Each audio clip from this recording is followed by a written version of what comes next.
எல்லாருக்கும் வணக்கம். நான் என்னோட பேர் நவீன்குமார். இந்த 2A எக்ஸாம் கிளியர் பண்ணி அசிஸ்டன்ட் இன்ஸ்பெக்டர் எடுத்திருக்கேன் எல்எஃப்ஆர்டி டிபார்ட்மெண்ட்டில். இதுக்கு முக்கியமான காரணம்னு பார்த்தா என்னோட அம்மா. ஆக்சுவலாக 2017 என்னோட ஜேர்னி ஸ்டார்ட் பண்ணேன். ரொம்ப நேரம் பேச மாட்டேன், பயப்படாதீங்க. 2017 என்னோட ஜேர்னி ஸ்டார்ட் பண்ணேன். அப்போ இருந்து இப்போ வரைக்கும் நிறையா ஃபெயிலியர்ஸ் தான் ஃபேஸ் பண்ணியிருக்கோம். இதுதான் ஃபஸ்ட்டு சக்ஸஸ். அது வரைக்கும் சப்போர்ட் பண்ண எங்கள் அம்மாவுக்கு தான் இதில் பெரிய பங்கு இருக்குது. அவங்களுக்கு மட்டும் ரொம்ப தேங்க்ஸ் சொல்லிக்கிறேன். அதுக்கப்புறம் என்னோடய தங்கச்சி என்னை தொடர்ச்சியாக சப்போர்ட் பண்ணிக்கிட்டே இருப்பாங்க. இவங்க 2 பேரும் என் லைஃப்பில் ரொம்ப ரொம்ப முக்கியம். அப்பா 2008 தவறுனதுக்கப்புறம் இத்தனை வருஷம் என்னை பார்த்துக்கிட்டது அம்மா தான். இந்த ஜேர்னி 17லேருந்து 2 குரூப் 2 மெயின்ஸு, 3 சப் இன்ஸ்பெக்டரு, ஒரு இன்டர்வியூ, ஒரு கவுன்சிலிங், இவ்வளோலாம் போய் அதுக்கப்புறம் இந்த தடவை ஜெயிச்சிருக்கோம். ஓகே, என்னை பற்றி இவ்வளோ போகுதுன்னு நினைக்கிறேன். உங்களுக்கு என்ன சொல்கிறேன்னா நீங்கள் ஹார்ட் ஒர்க் பண்ணாலாம் இந்த எக்ஸாம் பாஸ் பண்ண முடியாது. எல்லோரும் ஹார்ட் ஒர்க் பண்ணால் பாஸ் பண்ணிடலாம் அப்படி சொல்லுவாங்க. ஆக்சுவலாக எனக்கு அது உடன்பாடாக தெரியலை. அதே மாதிரி நீங்கள் ஒரு நாளைக்கு 10 மணி நேரம் படிக்கிறீங்க, எல்லா எக்ஸாம் எழுதுறீங்க, இதெல்லாம் பண்ணிட்டா பாஸ் பண்ணிடலாம் அப்படிலாம் பாஸ் பண்ண முடியாது. ஆக்சுவலாக என்ன ஒரு கிளாரிட்டி இருக்கணும்.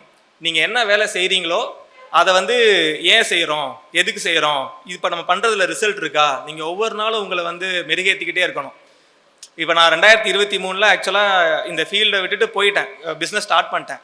அதுக்கப்புறம் மறுபடியும் சரி ஒரு லாஸ்ட் அட்டெம்ப்ட் ஒன்று ட்ரை பண்ணுவோமே, ஏன்னா ஒரு 1 இயர் கேப் விட்டு நான் ஒன்றுமே படிக்காமல் போய் சப் இன்ஸ்பெக்டர் எக்ஸாம் எழுதுறேன். மறுபடியும் அந்த எக்ஸாம் கிளியர் ஆகுது. அப்போ ஏதோ தப்பு பண்ணுறோம் அப்படிங்கிறது எனக்கு ஒரு ஃபீல் வந்துச்சு. அதில் தான் நான் இன்டர்வியூ வரைக்கும் போயிட்டு கடைசியாக 0.75 மார்க்கில் எனக்கு கிடைக்கல. எக்ஸாம் கொஞ்சம் ப்ரிப்பேர் பண்ணியிருந்தாவே நான் அப்போவே போன சப் இன்ஸ்பெக்டரே கிளியர் ஆகிருந்திருக்கும்.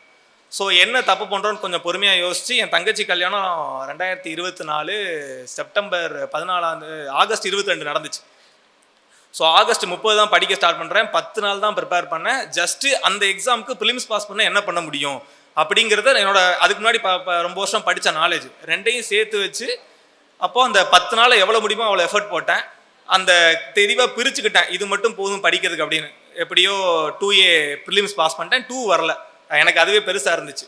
அதுக்கப்புறம் ஏன்னா எனக்கு ஒரு நம்பிக்கை இல்லை, கொஞ்சம் பார்டர் மாதிரி இருந்துச்சு. நான் ஒரு ஃபுல் ஃப்ளெஜ்டாக மெயின்ஸுக்கு ப்ரிப்பேர் பண்ண முடியலை. தென் அந்த ரிசல்ட் வந்துச்சு. கரெக்டாக ஒரு 50-55 டேஸ் கிடச்சிச்சு.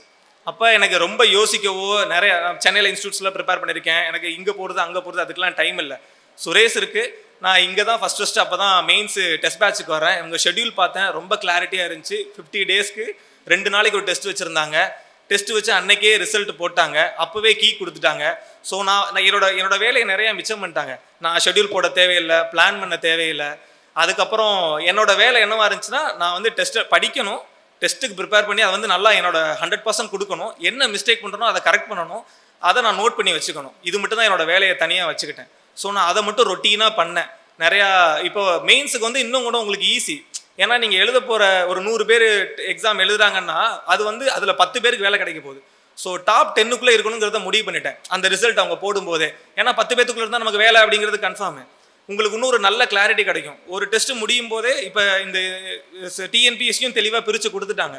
இதுதான் சிலபஸ்ஸு, இந்த இதில் இவ்வளோ கொஷின்ஸ் தான் கேட்க போகிறோன்னு நமக்கு இன்னும் கொஞ்சம் ஐடியா கிடச்சிரும். ஸோ நான் என்ன பண்ணிட்டேன், காலையில் என்னோடய ஷெட்யூல் எப்படி ஸ்டார்ட் ஆகும்னா, காலையில் 4 மணிக்கு எழுந்திரிச்சு, இப்போ அன்னைக்கு எக்ஸாம் டே எப்படினாலும் 4 மணிக்கு எழுந்திரிச்சிருவோம். இன்றைக்கி எக்ஸாம் இருக்குன்னா 4 மணிக்கு ஜிஎஸ் ஸ்டார்ட் பண்ணி 10 மணி வரைக்கும் அந்த 9:30 வரைக்கும் ஜிஎஸ்க்கு ப்ரிப்பேர் பண்ணி டக்கு டக்குன்னு கிளம்பி எக்ஸாம் எழுதுறது, வீட்டுக்கு போகிறது, கொஸ்டின் பேப்பர் எடுக்கிறது, அந்த கீ வாங்கி அதை சால்வ் பண்ணுறது, அன்னைக்கே அந்த கொஸ்டினை முடிச்சுட்டு திரும்ப அடுத்த டெஸ்ட்டுக்கு ஒரு ஃபுல் டே ஃபுல்லாக படிக்கிறது. அது ஃபுல்லாமே தமிழ் ரீசனிங் மட்டும்தான் இருக்கும். ஏன்னா இந்த தடவை தான் ரீசனிங் புதுசாக கொண்டாந்துருக்காங்க, புதுசு. ஸோ நிறைய பேர் ஸ்ட்ரகிள் ஆவாங்கன்னு தோணுச்சு. இந்த தடவை ஈவன் தமிழ் கொஷின் கஷ்டமாக இருந்துமே இந்த பிளான் எனக்கு ரொம்ப கொஞ்சம் கிளாரிட்டியாக இருந்துச்சு. ஃபஸ்ட்டு டெஸ்ட்டில் கிட்டத்தட்ட ஒரு 50 பேர் எழுதணும், 26th ரேங்க்கு அந்த சுரேஷோட ரிசல்ட்டில். நான் அதை கீப் ஆன் ஒரு தடவையும் நோட் பண்ணிக்கிட்டே வருவேன். ஏன்னா இவங்களே ஃபஸ்ட்டு ஷெட்யூலை ரொம்ப தெளிவாக கொடுத்துருப்பாங்க. ஃபஸ்ட்டு செக்ஷன் டெஸ்ட்டு, அதுக்கப்புறம் ஃபுல் டெஸ்ட்டு, அதை ரிவிஷன் டெஸ்ட்டு, அதுக்கப்புறம் full test. So section test முடிக்கும் போதே நான் எதில் ஸ்ட்ராங்கு, எதில் வீக்கு, எனக்கு எது வரும், எனக்கு எது வராதுன்னு எனக்கு தெளிவாக நான் நோட் போட்டு எழுதி வச்சுட்டேன். தென் அந்த செக்ஷன் வரும்போது நான் எதில் வீக்கோ அதை மட்டும் தான் படிப்பேன். ஏன்னா நான் ஸ்ட்ராங்கானதை திரும்ப திரும்ப ஸ்ட்ராங் பண்ணி எனக்கு எந்த யூஸும் இல்லை. நான் எதில் வீக்கோ அதில் ஈஸியான கேள்வி கேட்டால் கூட எனக்கு தெரியாமல் போயிடும். ஸோ நான் அதை மட்டும் தான் ப்ரிப்பேர் பண்ணேன். கடைசியாக நடந்த ஃபைனல் டெஸ்ட் ஃபுல் டெஸ்ட்டில் ஒரு 80-85 பேர் எழுதும்போது நான் ஒரு 3rd ரேங்க் வந்துட்டேன். எனக்கு ஒரு கிளாரிட்டி கிடச்சிருச்சு, நம்ம வந்து சர்வீஸ் வாங்கிடலாம் அப்படின்னு. ஸோ எனக்கு என்ன அதே மாதிரி ஓரளவுக்கு நல்ல மார்க்கும் வந்துச்சு. ஈவன் தமிழில் ஒரு 40-42 தான் போட முடிஞ்சாலும் ஜிஎஸ்லையும் ரீசனிங்லேயும் நல்ல மார்க் வந்து எனக்கு கிடச்சிருச்சு. நான் என்ன சொல்கிறேன்னா, நீங்கள் வந்துட்டு ரொம்ப மெனக்கடலோ ரொம்ப கஷ்டப்பட்டு தான் படிக்கணும் இந்த மாதிரி இதெல்லாம் வச்சுக்காதீங்க. நீங்கள் ரொம்ப தெளிவாக என்ன செய்யணுங்கிறத மட்டும் யோசிச்சுங்க. எல்லாரும் நீங்கள் செய்கிற ஒவ்வொரு நாளும் உங்களை ரெக்டிஃபை பண்ண ட்ரை பண்ணுங்கள். அப்படி ட்ரை பண்ணி அதை கொஞ்சம் நூல் பிடிச்ச மாதிரி தெளிவாக ஒரு வேலையை செஞ்சுட்டே போனீங்கன்னா கடைசியாக எல்லாரும் ஜெயிக்க முடியும். இங்கே இருக்கிற எல்லாரும் சர்வீஸ் போகணுன்னு நான் வாழ்த்துறேன். அதே சமயத்தில் நானும் ஆசைப்பட்றேன். ரொம்ப நன்றி.